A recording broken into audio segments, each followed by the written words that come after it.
न ये शरीर तुम्हारा है और न तुम इस शरीर के। ये शरीर तो अग्नि, जल, वायु, पृथ्वी, आकाश से बना है और इसी में मिल जाएगा। परंतु आत्मा स्थिर है। फिर तुम क्या हो? तुम अपने आप को मुझे अर्पित करो। यही सबसे उत्तम सहारा है। जो इसके सहारे को जानता है वह भय, चिंता, शोक से सर्वदा मुक्त है। जो कर्म में अकर्म देखता है और अकर्म में कर्म देखता है, वह चतुर है। इच्छाओं में कमी ही सुख की कुंजी है। कोई भी व्यक्ति जो अच्छा काम करता है, उसका कभी भी बुरा अंत नहीं होगा, चाहे यहाँ या आने वाले संसार में। ये भी पढ़े भगवद गीता सार हिंदी अंग्रेजी में। जो पहले विष जैसा लगता है, लेकिन अंत में अमृत जैसा स्वाद लेता है, ये सत्व का आनंद है, जो स्वयं के साथ शांति से पैदा हुआ है। उम्मीद ही आपको रिश्ते में कमजोर बनाती है। उम्मीद का जन्म आपके मन में ही होता है। शांत, नम्रता, मौन, संयम और पवित्रता, ये मन के अनुशासन है। सभी स्वार्थी इच्छाओं पर काबू पाना पर्याप्त नहीं है। स्वामित्व और अहंकार को वश में करना भी आवश्यक है, जिसे तुम अपना समझकर मग्न हो रहे हो। बस यही प्रसन्नता तुम्हारे दुखों का कारण है। कर्म मुझसे नहीं चिपके रहते, क्योंकि मैं उनके परिणामों से जुड़ा नहीं हूँ। जो लोग इसे समझते हैं और इसका अभ्यास करते हैं, वे स्वतंत्रता में रहते हैं।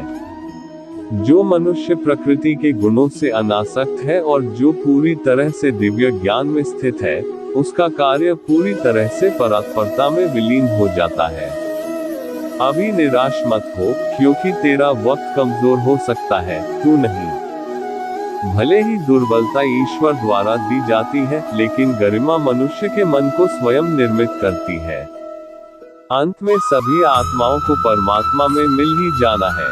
यही तो आत्मा का अंतिम लक्ष्य है।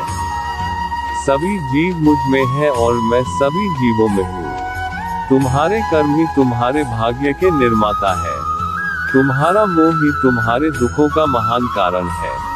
आज वो तुम्हारा है, कल वो किसी और का होगा, इसलिए व्यर्थ का पछतावा मत करो।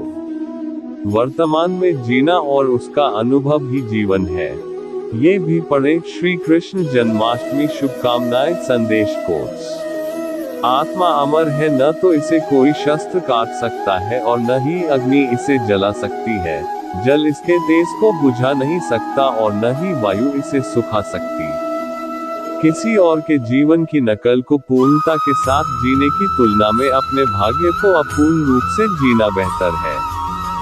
आप बुराई से कुछ समय के लिए बच सकते हो, लेकिन बुराई तो तुम्हें हजारों की भीड़ में भी तुम्हें ढूंढ लेगी, जैसे गायों की झुंड में बछिया अपने मां को ढूंढ लेती है।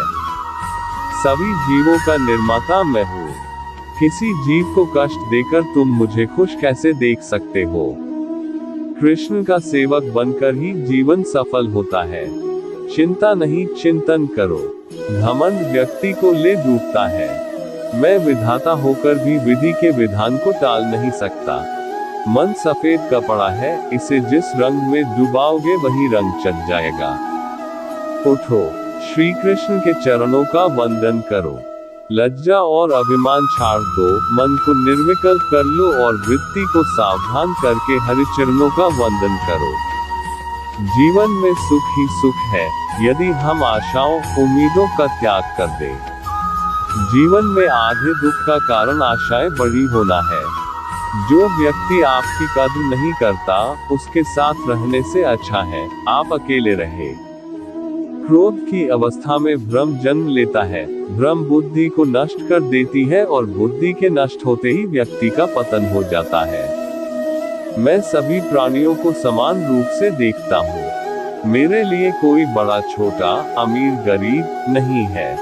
ना कोई मुझे कम प्रिय है, ना अधिक, लेकिन जो मेरी प्रेम पूर्वक आराधना करते हैं, मैं सदैव उनका हूँ।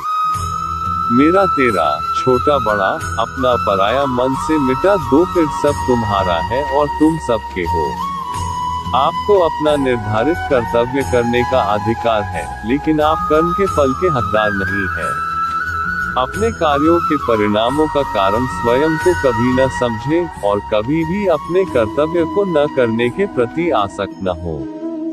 आप अकेले आए हैं और अकेले ही जाना है, इसलिए खुद पर भरोसा करो। चाहे बुरा ही क्यों न लग जाए, पर ऐसा सत्य जरूर बोलिए, लेकिन ऐसा झूठ मत बोलिए जो सत्य लगे। प्रेम का अनुभव एक ऐसा अनुभव है तो व्यक्ति को कभी परास्त